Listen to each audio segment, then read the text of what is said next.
وما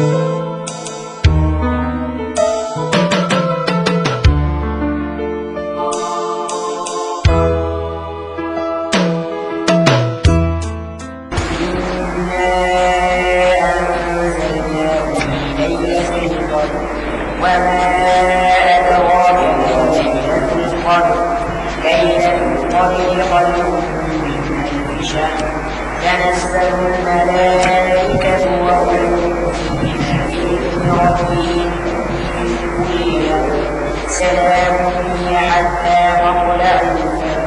بسم الله الرحمن الرحيم. اسمي أشرف علم الدين، أبلغ من العمر 15 سنة، وأسكن بمدينة أكتوبر، وبالصف الأول الثانوي الأزهري، وعلية القراءات بمعهد القراءات، وليفل 6 بالجامعة الأمريكية. إنما المؤمنون الذين إذا ذكر الله وجلت قلوبهم. قل هو الله أحد الله الصمد لم يلد ولم يولد ولم يكن له كفوا أحد. الله أكبر. ومن علامة محبة النبي صلى الله عليه وسلم حب القرآن الكريم الذي أتى به وهدى به واهتدى وتخلق به.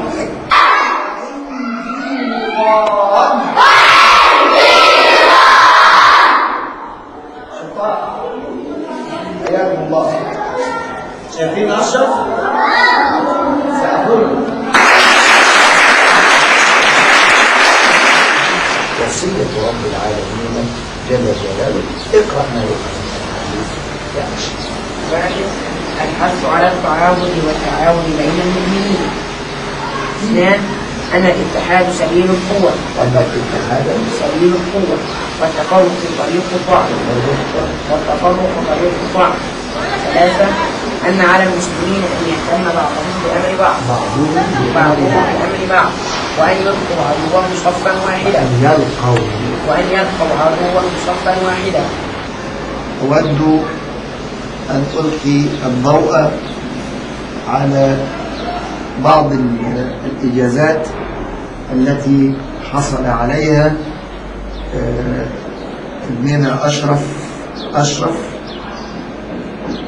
وهي إجازات كثيرة، منها إجازة الشيخ محمود بن أحمد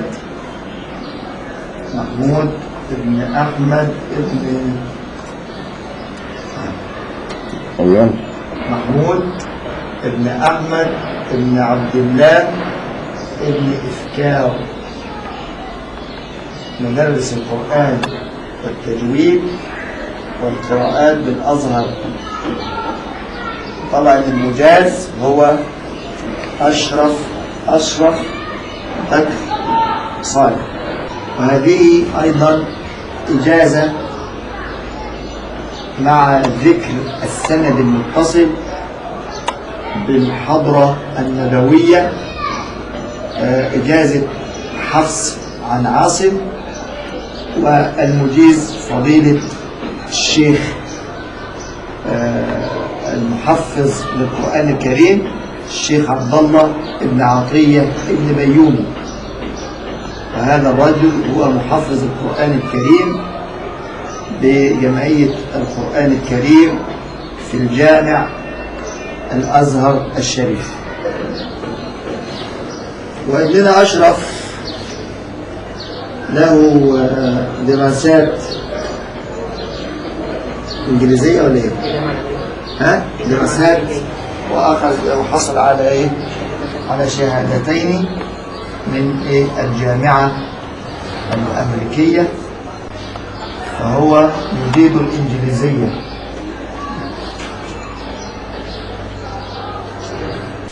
The Arabic word Islam means we should sincerely accept and act upon God's commandments.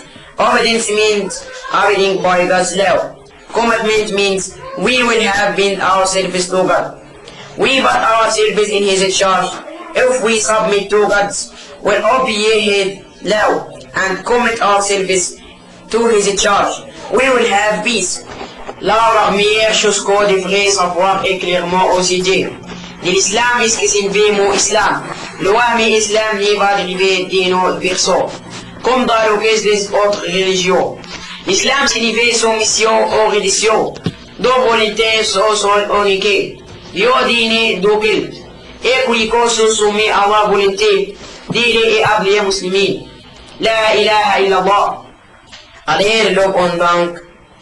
Gebot Allah und Segen und Heil auf dem Gesandten Allahs. Glaube bedeutet für viele an das zu glauben, was vor uns Menschen verborgen ist. Glaube bedeutet für viele an das zu glauben, was nicht beweisbar ist. Glaube bedeutet für viele an das zu glauben, was uns andere Menschen erzählen und hier ist zu hinterfragen. Glaube bedeutet für viele die Sinn unvereinbarkeit, die Herzen, die nichts mit Taten zu tun hat. Glaube ist für viele an dieses Wort. Iman bedeutet im Islam den Wahrheit, an der Idee. Sie viel erhabenen Glauben im Herzen zu tragen, der Gelassenheit in Worten und Taten praktisch angesetzt wird. قد يكون فيها التلبيس والتزوير والإخفاء، ولكن محكمة الآخرة لا يمكن أن يكون فيها ذلك، فقاضيها رب الأرض والسماوات لا يخفى عليه شيء من أمور خلقه، يعلم السر وأخفى، وهو بكل شيء عليم.